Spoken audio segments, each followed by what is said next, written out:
Welcome to Illicit BL Stories. If you're here for obsession, tension, and feelings that ruin your day, please like, subscribe, and share. Now let's get a little illegal. I wasn't supposed to be brave that night. I was supposed to be careful, sensible, and most importantly, sober. Instead, I was standing in front of a black glass door inside the most exclusive VIP club in the city, clutching my phone like a shield, cheeks warm from alcohol and humiliation, thinking, this is fine.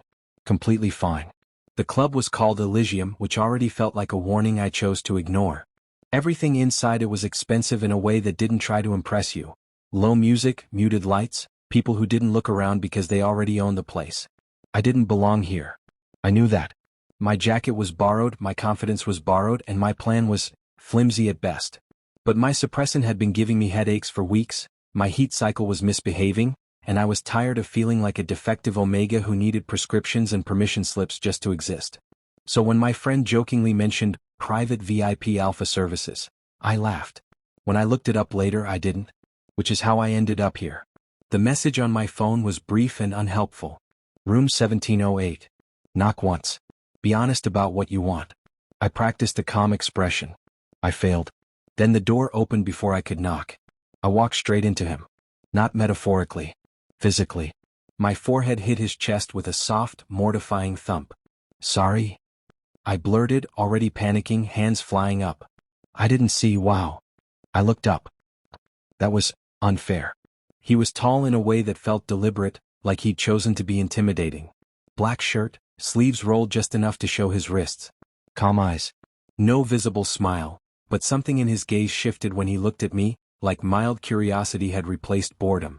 And his pheromones? I froze. It was like stepping into warm water without realizing it would be that deep. Alpha pheromones, clean and controlled, brushing against my senses with zero effort. My brain short-circuited. This was definitely the right room. Ah, I said intelligently. Hi. He waited. Silence stretched. My courage, already fragile, decided to make a last stand. I'm Wang Jun, I said too quickly. I booked, well, I was told to come here. I just want to be clear, I don't want anything long-term, and I'm not looking for trouble or complications, and I absolutely don't want to be claimed or... I stopped because his eyebrow lifted. I just want you for the night, I finished, voice smaller. That's all. The words hung there, ridiculous and irreversible. For a terrifying second I thought he might laugh. He didn't. Instead, he leaned slightly against the doorframe, looking at me like I'd handed him something unexpected. Is that so? He said. His voice was calm. Yes, I said, nodding hard. Very clear boundaries. We agree on terms, then we go our separate ways. No names if you prefer, though I already gave mine, sorry about that, I can pretend I didn't. And payment. Payment? He echoed. I gestured vaguely. For your time? Another pause. Something flickered in his eyes. Amusement maybe. Or disbelief. He stepped aside. Come in, he said. That should have been my cue to stop. I didn't. The room was quiet, minimalist, absurdly expensive. I perched on the edge of the sofa like someone waiting for an interview, rambling to fill the space. I promise I'm not normally this forward, I said. I mean, I can be forward, but usually only when I'm stressed, which I am, and, wow, this place is nice. You must be very popular. He poured himself a drink. Didn't offer me one. I didn't realize you were expecting someone, he said casually. Oh, I replied. I wasn't told to expect you specifically. Just an alpha. He finally looked at me fully. And you're not afraid? That was a strange question. I considered it honestly. I think I should be, I said. But you don't feel dangerous. Just intense. His gaze sharpened. Careful, he said softly. I smiled awkwardly. Sorry? Occupational hazard. I talk when I'm nervous. That seemed to amuse him. The tension shifted, not disappearing but changing shape. He sat across from me, unhurried. And if I said you came to the wrong room? My stomach dropped. I'd apologize, I said immediately. Very sincerely. And leave. I swear I'm not trying to scam anyone. I see. He studied me for a long moment. I tried not to fidget. Failed. Then he said, and if I didn't?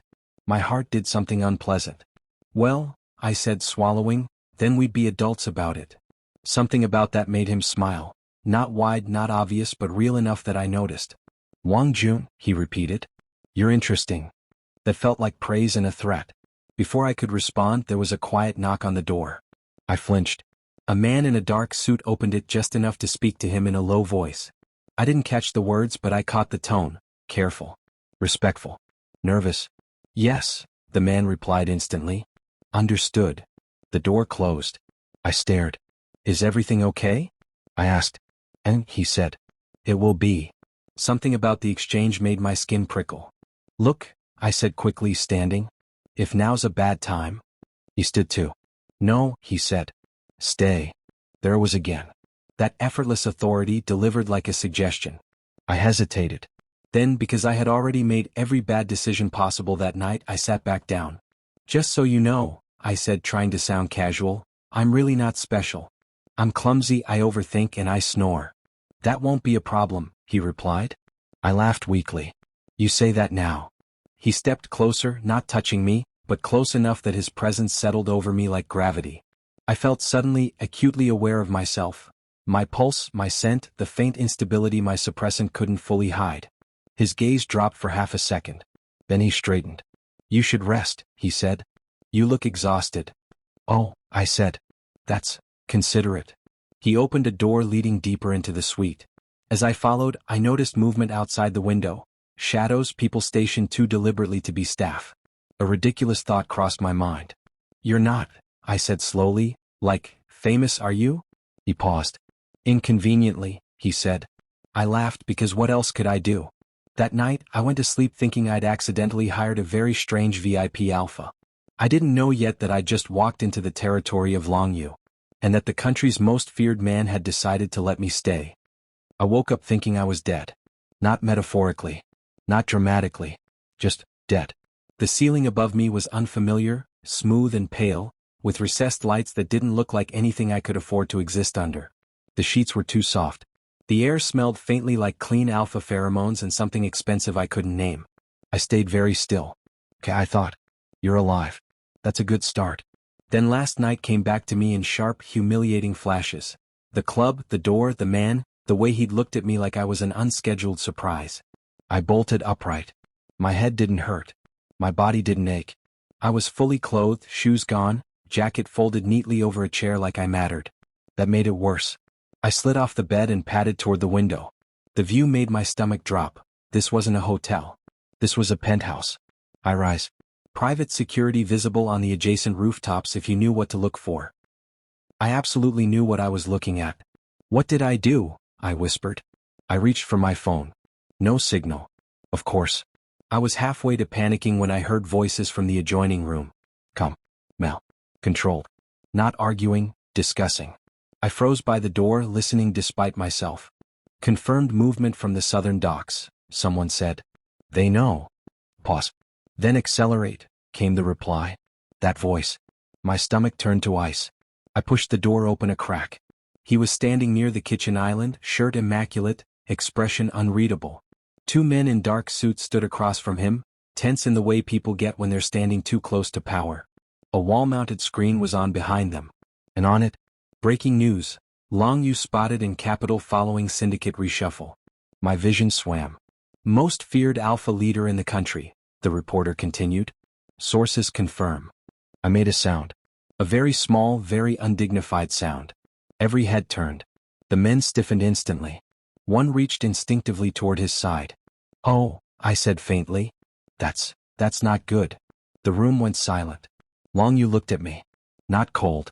Not angry. Assessing. Leave us, he said. The men hesitated. Now. They left. The door closed softly behind them, and suddenly it was just me and the man I had confidently told I wanted for the night. I laughed. Came out wrong, thin, hysterical. You're, I said, pointing weakly at the screen, you're that Longyu. Yes. The simplicity of it made my knees give out. I sat down hard in the chair nearest me. I didn't know, I said quickly. I swear I didn't. I thought, you were supposed to be, this was a VIP arrangement, he finished. I nodded, mortified. Yes, exactly that. I'm so sorry. I'll leave. Right now. I won't say anything, I won't tell anyone, I don't even know how I got here. You can't, he said calmly. I stopped. Can't. He poured himself tea. Offered none to me. Fair. Not safely. My heart started pounding again. Did I break a rule? Because if this is about money I don't have. It's not about money, he said. He finally looked at me properly. There was something different now, less indulgence, more focus. You were seen entering with me, he continued. You stayed the night. I slept, I blurted. I swear. I just slept. I know. That wasn't reassuring. Rival factions will assume you matter, he said. They'll test that assumption. I stared at him. By? Hurting you. There it was. The word landed between us like a dropped glass. I laughed again because my brain refused to cooperate. That's ridiculous. I'm nobody. That doesn't matter, he replied. Perception does. I stood up, pacing. Okay. So this is just temporary. I leave quietly. We pretend last night didn't happen. That would be ideal, he agreed. Relief flooded me. However, he added, you won't make it out of the building. I stopped pacing. What? He didn't threaten. He didn't raise his voice. He just stated it like weather. You were followed, he said. You're already a variable. My hands curled into fists. So what are you saying? I'm saying you stay, he replied. Under protection. Until things settle. I stared at him. You kidnapped me. No, he said mildly. I offered you safety. That is the same thing with better wording. For the first time he looked almost amused. You can refuse, he said. But I won't recommend it. I opened my mouth, closed it, opened it again. How long? I asked. A few weeks. And after? You leave. I studied his face looking for deception. There was none. Whatever he was honest about it. Do I get a contract? I asked weakly. He blinked. Then to my horror he laughed. Softly. Briefly. You're not afraid enough, he said. Oh, I'm terrified, I replied. I'm just coping poorly. He regarded me for a long moment. Wang Jun, he said. You walked into my space without fear. You spoke without calculation. That's rare. That's because I'm stupid, I said. Or sincere. I don't see the difference. Another pause. Your room is down the hall, he said. You'll have freedom inside the building. No leaving without escort. I don't get a say, I muttered. You do, he corrected. You're choosing survival. That shouldn't have sounded comforting. Somehow it did. I exhaled slowly. Fine. Temporary. No touching. No claiming. No weird alpha politics. He stepped closer, stopping at a respectful distance. I won't touch you without consent, he said. And I don't claim what doesn't belong to me. My chest tightened unexpectedly. Okay, I said. Then okay. He nodded once as if sealing a business deal. As I turned toward the hallway, I hesitated. One more thing. Yes. You're really that bad? I asked, gesturing vaguely toward the screen. He considered the question. I'm efficient, he said. That wasn't an answer. I walked away on shaky legs, heart pounding, knowing one thing with terrifying clarity. I hadn't just mistaken a Mafia alpha boss for a VIP hookup. I'd survived the night. And apparently I was staying alive. Because Long Yu had decided I was worth keeping. By the third day everyone knew my name. Not because I introduced myself, God forbid, but because people whispered it like a password. Wang Jun, the Omega who lived on the top floor. Wang Jun, the one Long Yu hadn't sent away. Wang Jun, apparently important enough that guards bowed their heads when I passed. I hated it. I also had no idea what to do about it. The penthouse was large enough that I could avoid Long Yu if I tried. Unfortunately, I was very bad at trying. He had a talent for appearing exactly when I was mid-embarrassment, dropping chopsticks, tripping over rugs, loudly arguing with myself about whether opening the wrong door would get me shot. You're walking too fast, he said one morning. I nearly jumped out of my skin. What? You'll hurt yourself, he added, tone neutral. I stared at him. Is that a threat? No. Concern? Yes. That shut me up. We ate meals together, which somehow felt more intimate than anything else. No touching. No flirting. Just him reading reports while I pretended not to stare and failed. He didn't talk much. But when he did, people listened. Even when he was asking me whether I preferred soup or rice, his subordinates answered like the fate of the world depended on it. Stop that, I whispered to one of them once. He looked terrified. Stop what? Looking at me like I'm fragile? He glanced toward Long Yu reflexively before answering. Sir didn't say you were. That's worse. By the end of the week, rumors had grown teeth. I heard them accidentally, Guards assuming I couldn't hear, aides thinking I didn't understand code. The boss is Omega. Temporary? Maybe not. He hasn't denied it. I confronted Long Yu that night. This is getting out of hand, I said, pacing his office. People think I belong to you. He didn't look up from his tablet. Do you? I choked. No. Then why are you upset? Because, I snapped, if they believe it, they'll treat me like leverage. He finally looked at me. That's already happening, he said calmly. I stopped pacing. Then correct them. He studied me, unreadable. Would you like me to? The way he asked, it wasn't a promise. It was a question. I hesitated. If he denied it, I lost protection. If he didn't, I became something I never meant to be. No, I admitted. Just, don't encourage it. He inclined his head. Very well. That should have reassured me. It didn't. My suppressants started failing soon after. Subtle at first, warmth under my skin, restlessness, a constant sense of imbalance. I hid it as best I could. The last thing I needed was to be an unstable Omega in a den of alphas. Long Yu noticed anyway. You're unwell, he said one afternoon. I'm fine, I replied automatically. You're lying. I sighed. I'm coping. He stepped closer, his pheromones deliberately restrained.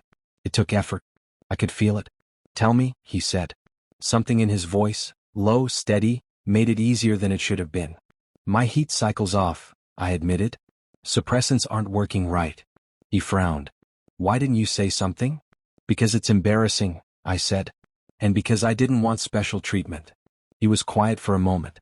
You already have it, he said. That wasn't arrogance. It was fact. That night there was an ambush. I wasn't supposed to be anywhere near it. I was supposed to be in my room watching something stupid and pretending my body wasn't slowly betraying me. Instead, alarms went off. Shouting. Movement. The building shifted from calm to alert in seconds. I opened my door before I could think. Bad idea. Someone grabbed me from behind. I screamed. The next moments blurred, orders barked, footsteps pounding, a gunshot somewhere far too close. Then suddenly there was Long Yu. He moved fast. No hesitation. One arm around me pulling me back, the other raised in a sharp command that made everyone freeze. Secure the perimeter, he said. Now. I was shaking. I hadn't even realized until he steadied me. Are you hurt? He asked. I shook my head, breath coming too fast. I'm sorry. I shouldn't have. Don't, he cut in. That was my failure. His hand lingered at my back a second longer than necessary. And I realized something terrifying. When danger came, he hadn't thought. He'd chosen me without calculation. Later, after everything was contained, he stood in the doorway of my room. You should sleep, he said. Will you stop them? I asked quietly. Yes. At what cost? He met my gaze. Any. My chest tightened. That night, as I lay awake surrounded by borrowed safety and borrowed power, I understood the truth I'd been avoiding. I wasn't just a guest anymore. I was a weakness. And Long Yu, the most feared man in the country, had decided to protect me anyway. My heat hit 3 days later. Not gently. Not politely. It crashed into me like my body had been waiting for the worst possible timing just to prove a point. I woke up drenched in sweat, skin burning, suppressant patch useless against the storm rolling through my veins. My first thought was denial. My second was terror. Not here. Not now. I locked my door. That was my brilliant plan. By noon I couldn't focus on anything. My thoughts kept slipping, snagging on alpha pheromones that weren't even present. Every sound felt too close. Every breath felt wrong.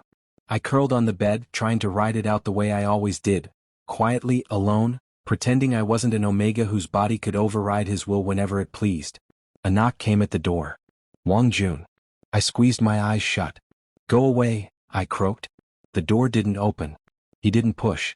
He just stayed there. You haven't eaten, Long Yu said. I'm fine. You're not. I hated how easily he knew. Silence stretched. Then softer, open the door. I dragged myself up, every instinct screaming that this was a bad idea. When I cracked it open, his gaze flicked over me in a single sharp assessment. His jaw tightened. You're in heat, he said. Mortification burned hotter than the fever. I can manage. He stepped back immediately. Put distance between us like it was deliberate. I'll have a doctor. No, I said too fast. No outsiders. He studied me. Then what do you want? The question wasn't loaded. It wasn't a trap. I swallowed. I want it to stop. He exhaled slowly. I can help stabilize you. My heart stuttered. You said no touching. I said no touching without consent, he corrected. This would be temporary. Controlled. I laughed weakly. You make it sound like a business transaction. That's how I survive, he replied. I hesitated, body aching, instinct screaming yes while my mind screamed consequences. If I say no? I asked. Then I'll sit outside your door, he said. And make sure you don't hurt yourself. That shouldn't have made my chest ache. Okay, I whispered. But only if I stay conscious. He nodded. Always. The process was nothing like the mess my fear imagined. No loss of control. No roughness. Just his presence, steady and grounding, his pheromones released with surgical precision. His hand rested on my wrist, nothing more, pulse to pulse. I shook anyway. You're safe, he said quietly. Breathe. I did. When it was over, I felt wrung out but stable, like someone had reset me instead of breaking me apart. I realized then that he was holding himself back far more than I was holding on. Why? I asked hoarsely. Why what? Why are you so careful with me?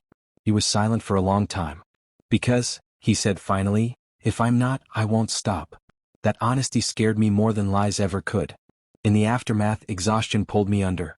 As I drifted, I felt something warm at the base of my neck. A temporary mark, light, deliberate. Political. Necessary. Binding. When I woke later, he was gone. But everything had changed. Because I knew now, with terrifying clarity, long you hadn't claimed me. He had chosen restraint. And somehow that made me want him more than anything else. After the mark, people stopped whispering. They knew. The change was subtle but absolute. Guards bowed deeper. Advisors lowered their voices when I entered a room. No one asked questions anymore. Not about why I was there, not about why Long Yu's schedule bent around mine, not about the omega-shaped variable suddenly embedded at the center of a ruthless empire. The temporary mark sat warm against my skin, hidden beneath my collar, pulsing faintly like a secret heartbeat. Political. Necessary. Dangerous. Long Yu never treated me differently because of it.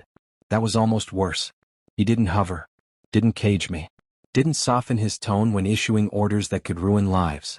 He remained himself, precise, controlled, terrifyingly competent. But when I walked into a room, his gaze always found me first. That was how they knew. I tried to convince myself it didn't matter. That this was still temporary. That the mark would fade and I would leave, and this would become a strange, vivid memory I'd one day laugh about in therapy. Then the attack started escalating. Not on him. On me. The first was small. My usual escort delayed, a wrong turn taken through a service corridor that hadn't been wrong until it suddenly was. A man stepped out of the shadows, hand already reaching. He didn't get close. I heard the shot before I processed the danger. My escort moved fast, dragging me back, shouting into his comm. I didn't stop shaking for an hour.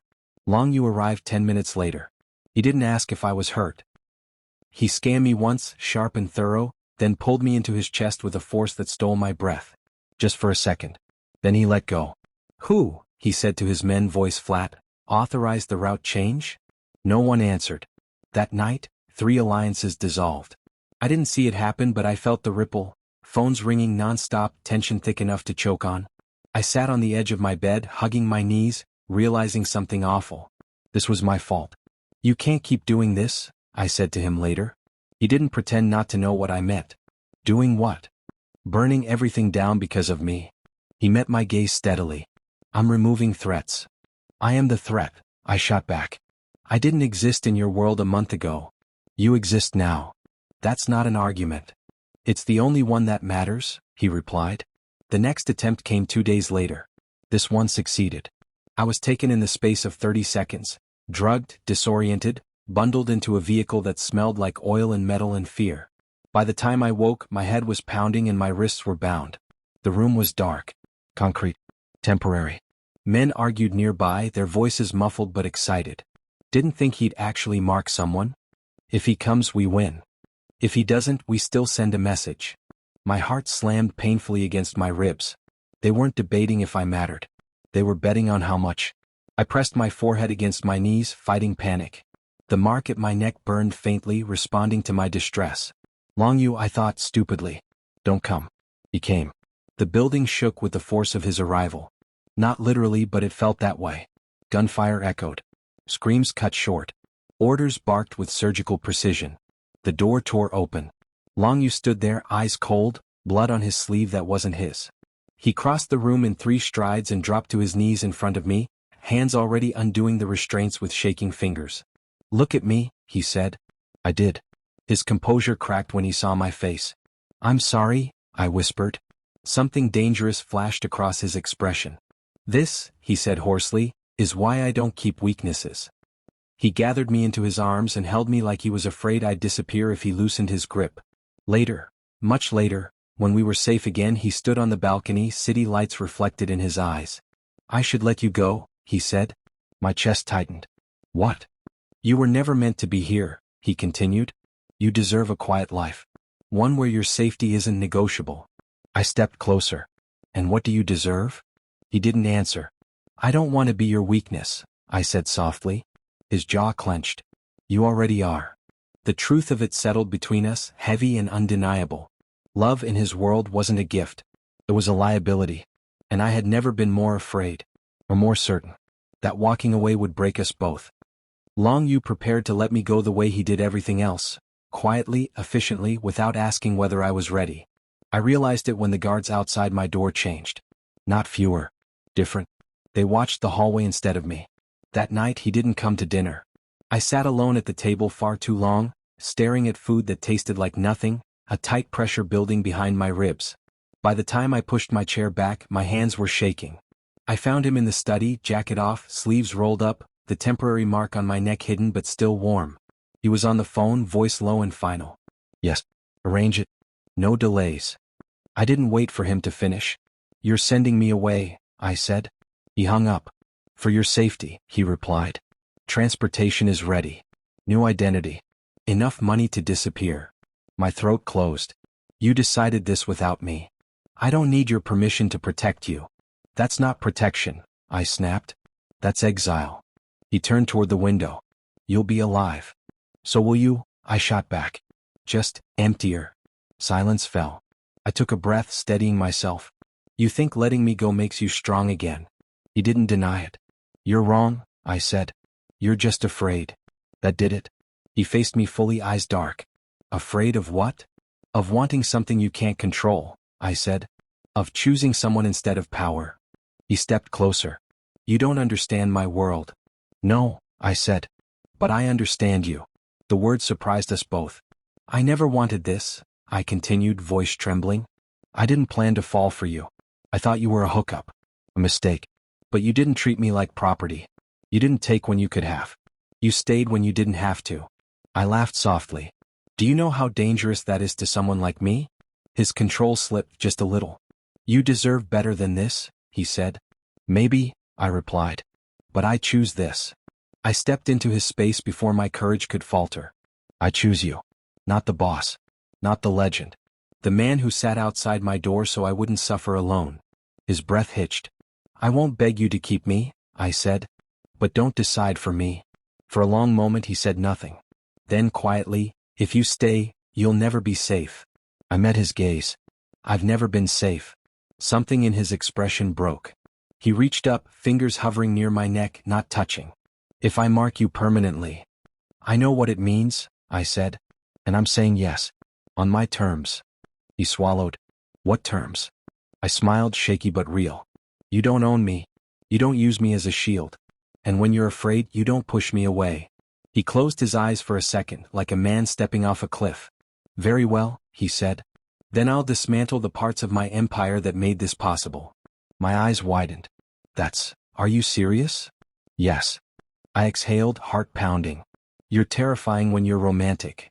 A huff of laughter escaped him before he could stop it. Then he pulled me close, careful, reverent, and pressed his forehead to mine.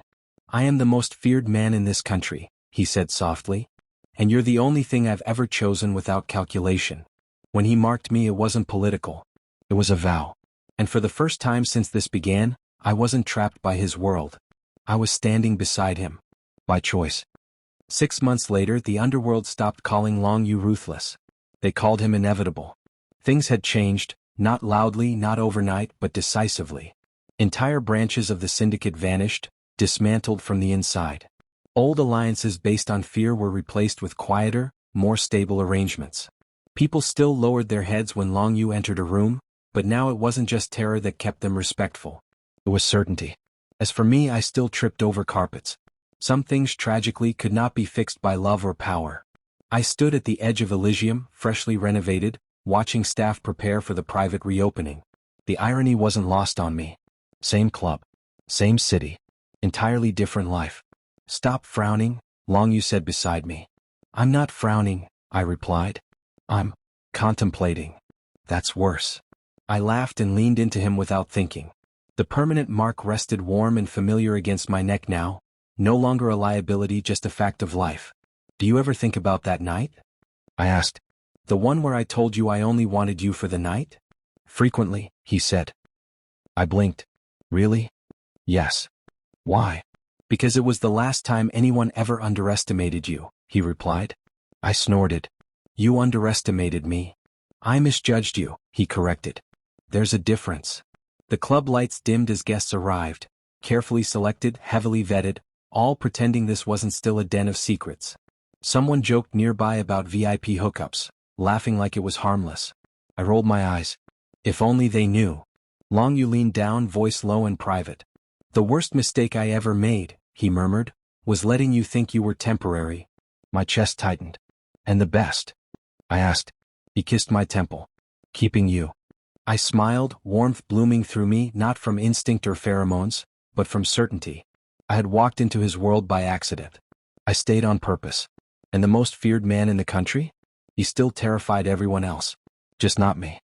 Hi lovely viewers, if you watched to the end, please don't forget to like, subscribe and share. Thank you.